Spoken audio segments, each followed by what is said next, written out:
వచ్చిన పామును పట్టుకున్న స్నేక్ సేవర్ వాలంటీర్లకు అనుకోని సంఘటన జరిగింది. పామును పట్టుకున్న కొంతసేపటికే అది ఏకంగా 31 గుడ్లను పెట్టింది. ఈ అరుదైన ఘటన ఎక్కడో చూద్దామా.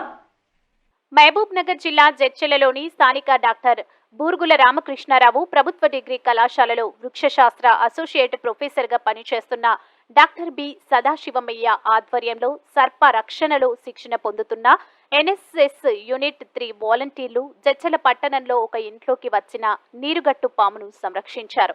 దీనిని కళాశాలలోని బయోడైవర్సిటీ రీసెర్చ్ అండ్ ఎడ్యుకేషన్ సెంటర్లో ఉంచి ఫారెస్టులో వదులుదామనుకునే లోపు 31 గుడ్లను పెట్టింది. వీటిని హైదరాబాద్లోని ఫ్రెండ్స్ ఆఫ్ స్నేక్ సొసైటీకి పంపుతామని డాక్టర్ సదాశివయ్య తెలిపారు.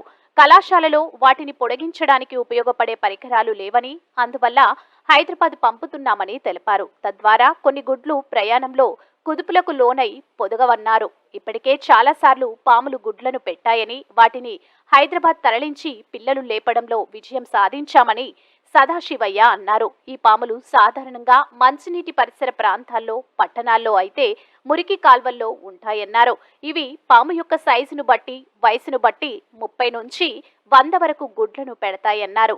ఈ గుడ్లు పొదగడానికి సుమారు 70 రోజులు పడుతుందన్నారు. అన్ని రోజులు ఈ పాములు గుడ్ల మీదనే ఉండి పొదుగుతాయన్నారు. ఈ పాములు విషరహిత సర్పాలని, వీటిని చంపకుండా సమాచారం ఇస్తే వాటిని సురక్షితంగా అటవీ ప్రాంతంలో వదిలేస్తామని స్నేక్ సేవర్ సదాశివయ్య పేర్కొన్నారు.